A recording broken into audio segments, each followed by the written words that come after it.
Good morning. My name is Jason Allen. I'm a realtor in Palm Springs, California, and it is time for your Monday market moment. Today, I'm focused on Palm Springs, California. And because we are just a couple of days into the new month, and today's a holiday, the bureaus that do the calculations for us don't have new numbers. But that doesn't mean I can't talk about something. And this will be valuable if you're in the market to purchase a home or if you're in the market to sell a home. Let me share my screen. And just to demonstrate, Desert Dynamics presents these wonderful charts, but you can see we're still looking at July numbers. We should be looking at August numbers. Those will come out sometime later this week. What is important is I can use a different graph program. And while this mostly has July, they are able to automatically start ticking off days. So I can look at our current few days in the month versus the same period in August. So September versus August. And I can do that month this year versus month last year. Again, same little window of 3 days of data. And, not a whole lot to look at here. Really no change between August and September. And that's true for current versus previous month and current versus previous year. So I'm going to do something different. First of all, I always tend to end with this chart, which is provided to me by the good folks over at Chicago Title. By the way, if you're in Northern California versus and doing a transaction, very commonly title and escrow are combined into one company. Chicago Title is a good example that does that. There are several. In Southern California, we divide the two. We tend to have a separate escrow company from a title company, unless you specify someone like Chicago Title, who will do both, but again, not common. All right, looking at the numbers, what I want to focus on here is the market segment, which is the one thing I like about this chart. And you can see very clearly how the upper quartile has really adjusted in terms of its price as we've come off of the COVID high. The rest of the market, bottom quartile, is still pretty strong. Likewise, the second quartile and third quartile, yes, we're seeing some softening, but if you are looking, let's say, at a house that's under $1 million versus a house that's over $1 million, you're going to experience a very different market.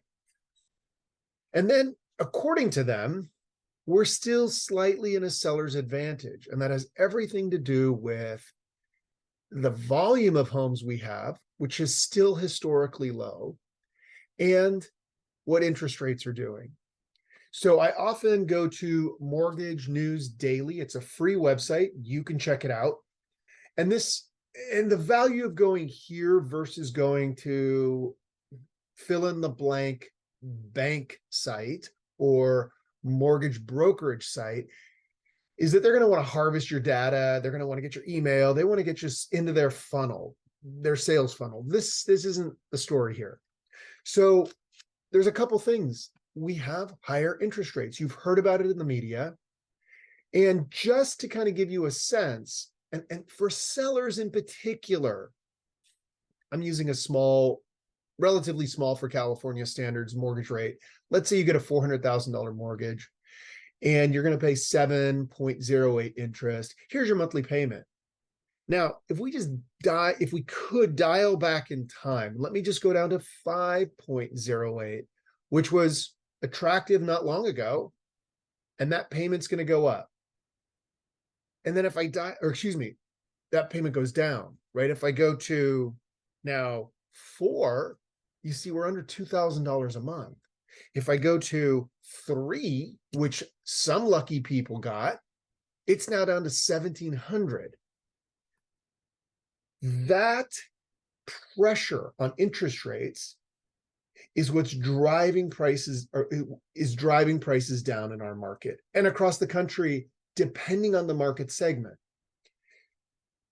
If you are in San Francisco, California, or Piedmont, California, or Napa, California, or Los Angeles, California, and you sell a house and the average house price is $1.8 million, and you've owned that home for 25 years and you net out of that a cool $1 million and come to our market and buy an $800,000 house for cash. First of all, you're not impacted by interest rates, so you have that advantage, but you're also not seeing the pressure on prices than you would if you went to say $1.5 million and we're going to carry a note of 400,000.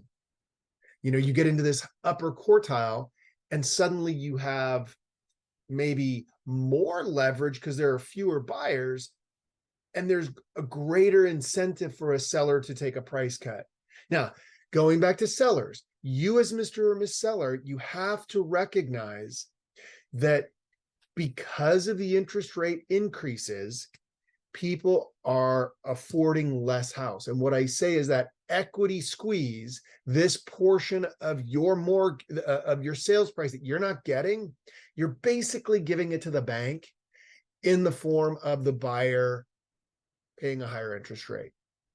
So it's a fool's game to come on the market with a COVID time pricing, partly because COVID time had such much lower interest rates. So all you're going to do is burn time on the market, and at some point start eliciting bottom feeders, what we call bottom feeders. Not a very nice name, but those are the folks that are really preying on a desperation to sell.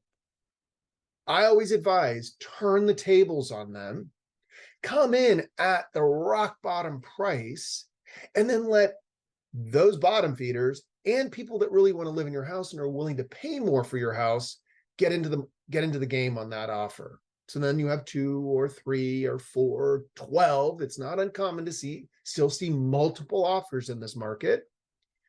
And then you get some competition, and you as the seller might be able to negotiate a higher price.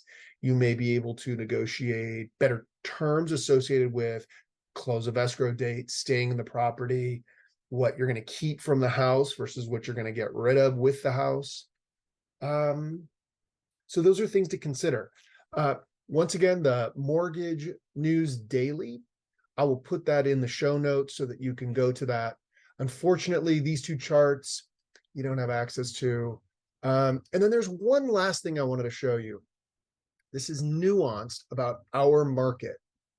And in the Coachella Valley, we have leased land property, and we have what's called fee simple land.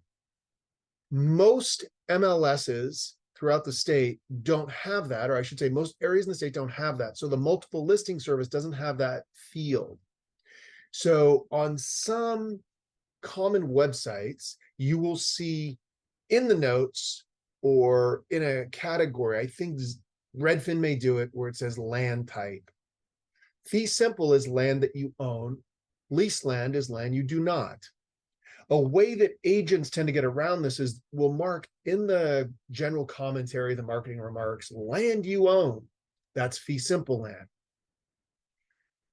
Historically, leased land properties cost less. And they cost less for a couple of reasons. One is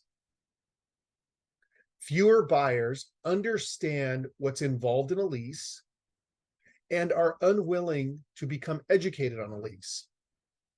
And then those that do become educated shy away from it because they don't own the land. And then another reason is that the cost of the lease is predicated on the remaining duration of the lease. And lastly, you have to acknowledge that the lease may not be renewed. Now, it's not happened to us in the past, but that's no indication of what could happen when that lease expires in the future. All of that being said, fewer buyers, so lower prices. Special conditions associated with it that present complexity, so lower prices. Same kind of concept could be applied to a fixer-upper versus a house that's totally done. 2 condos in the same development, one's a fixer-upper, one's totally done. Fixer-upper is going to be less because not only do you have to invest in the repairs, but you have to allow some measure of risk associated with doing that. You might find termites, you might find that the whole house needs to be replumbed or rewired or something you're not anticipating in your budget. If I look at the numbers associated with our sales thus far, just because I want to show you something else, and I go to this chart and I look in this little zone down here, and I've just identified the land amenity. And by the way, just so we're all on the same page, this is all residential property, so it'll be houses and condos. And this is in the city of Palm Springs. All right, I'm going to scroll down here. I've selected fee simple, so it's taken out of the equation houses that are on leased land.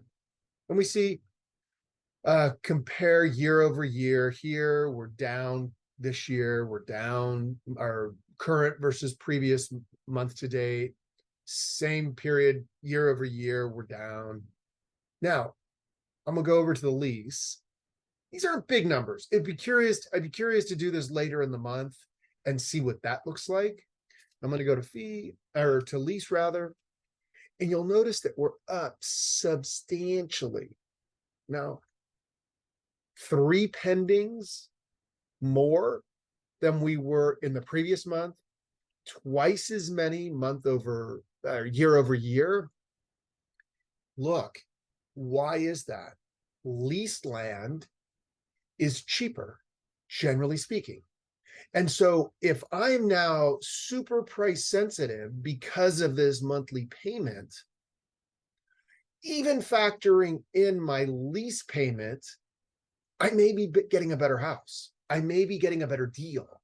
I may be getting more house, more condo for the same amount of money. And that's appealing to me. Quick example, I can find 3 condos that are on lease land that are the same price as condos on fee simple. And A, they'll be in a better area. B, they'll have a garage.